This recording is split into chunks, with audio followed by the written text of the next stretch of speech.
Hey, how's it going, do-it-yourselfers? Today, I'm going to go over my top 5 picks for a reliable SUV that you can buy for under 3,000 bucks. And similar to my previous videos, the criteria I used in picking these vehicles was first, whether there was a known or common issue or problem with either the engine or transmission. Second, the rate of failure of either the engine or transmission due to the common issue. And third, cost of repair or replacement of the engine or the transmission. And of course, these picks are based on my personal experiences as a very a lot, fantastic, great again, used car dealer.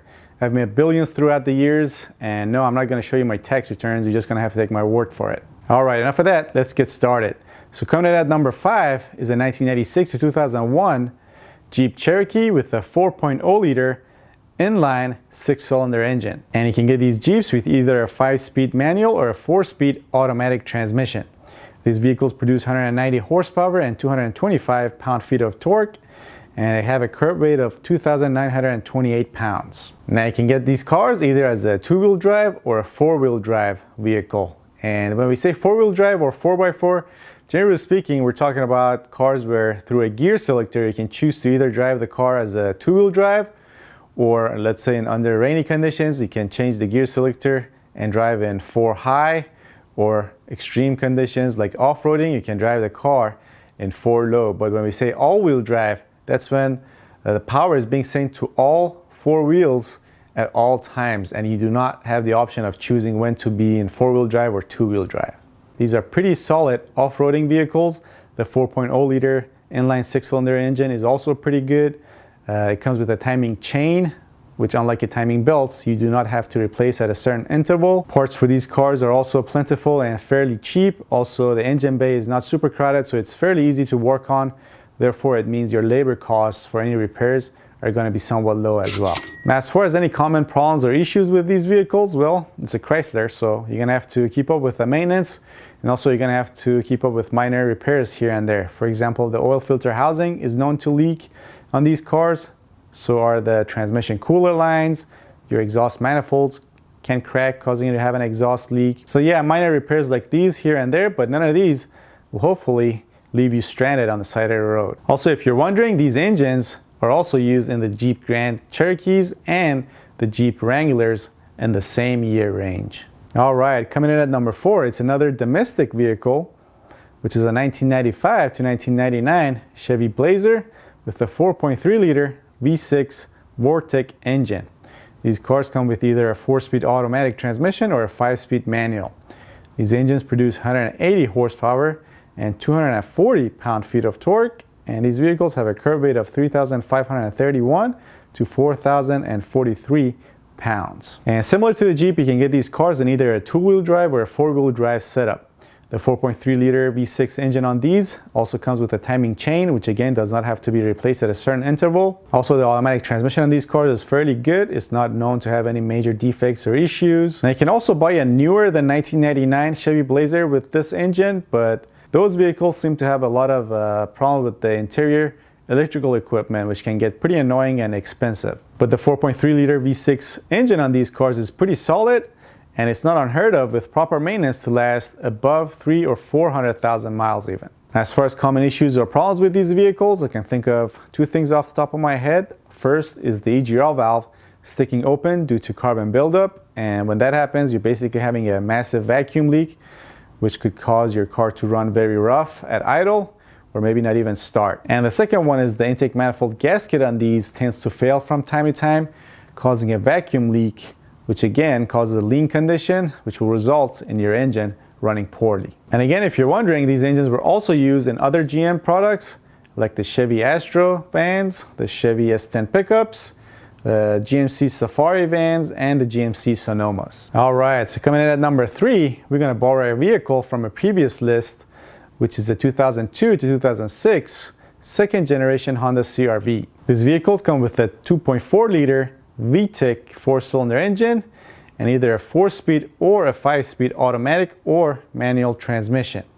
The engines on these cars produce 160 horsepower and 162 pound-feet of torque, and these vehicles have a curb weight of 3,347 pounds. Now you can get these Honda CR-Vs with 2 setups, either with the front-wheel drive setup or what Honda calls it their real-time four-wheel drive setup, which basically means under normal conditions, you're going to be driving using your front wheels, but if the front wheels start to slip, the rear wheels would then engage, basically turning the car into a four-wheel drive or all-wheel drive vehicle, especially since you do not have the option or a gear selector to choose when you want to drive it as a front-wheel drive or four-wheel drive. As I've said before, you want to try to get these second generation Honda CR-Vs and not the older first generation Honda CR-Vs, because those vehicles issues with burnt valves in the cylinder head, and if that happens, you're going to lose compression, and in order to fix that, you're going to have to rebuild the cylinder head, or in other words, the top end of your engine, which can get pretty costly.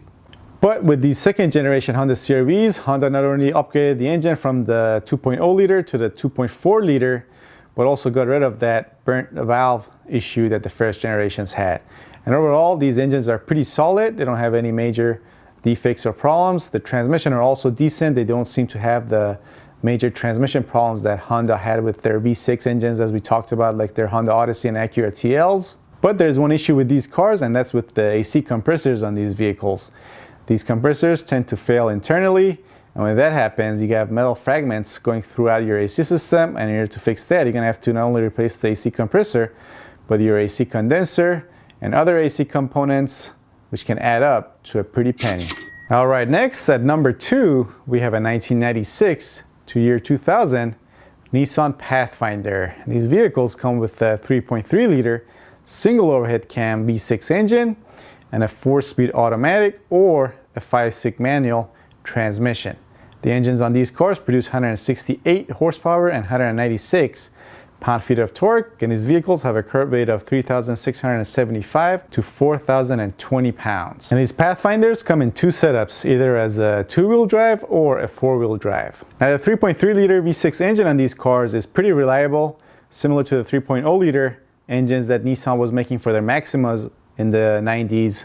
These engines are pretty solid. They don't have any common issues or problems that you need to be afraid of. And in fact, these 3.3 liter engines are so reliable, Nissan is still making them till this day and selling them in the Chinese market. As far as common issues or problems with these vehicles, well, if you live in the Rust Belt, rust could be an issue for you. So if you go to buy one of these, you want to make sure you get underneath and inspect the undercarriage and all the different components down there very closely. Make sure nothing is majorly rusted out. Also, the transmission on these cars, if they have not been properly maintained or abused by a previous owner, they could fail, but the failure rate on these transmissions is not super high. So the engine on these cars does come with the timing belts and is an interference engine, which means if you don't replace the timing belts on time and if it breaks, your valves would hit your pistons, causing major engine failure, which will result in you either needing to rebuild the top end of your engine or replacing the engine altogether. And again, these 3.3 liter V6 engines on these Pathfinders were also used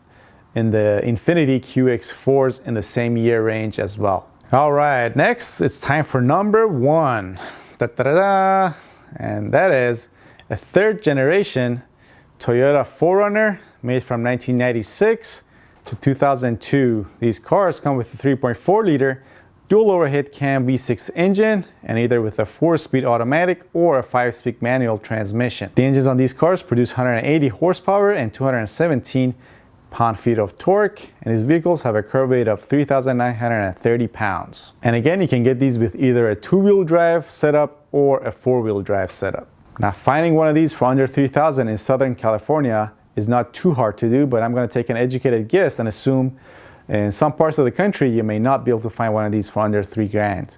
If that's the case, you may want to look into the 2nd generation Toyota 4Runners, but those come with the 3.0 liter V6 engine, and they do have a problem with their head gaskets failing, especially once you get to the higher mileage, close to 200,000 miles or so. So if you do want to buy one of those, you want to make sure that the cooling system has been properly maintained, the timing belts along with the water pump has been replaced. You want to check the radiator, replace the thermostat, all that good stuff. Now, as far as the 3.4 liter engines on these cars, these engines are really solid. They're practically bulletproof. Probably one of the most reliable engines Toyota has ever made. They do not have the head gasket issue that the 3.0 liter engines had. The transmission on these cars are also pretty good. With proper maintenance, they should last you a long time, well over 200,000 miles. But you want to keep in mind the engine does come with the timing belt, but the engine is a non-interference engine, which means if the timing belt breaks, The valves will not hit your pistons and cause catastrophic engine failure. So there you have it. Those are my top 5 picks for a reliable SUV for under $3,000. Now before you go, I'm going to answer another question that you're probably asking, which is where can I buy some awesome R&W brand apparel? That's right, moving up in the world, got my own brand now. Link in the description down below for those of you that are interested. But until next time, you may also want to consider checking out these other related videos, of which I put links to on this side of the screen. Again, links in the description box as well. All right, thanks for watching. I'll see you guys soon.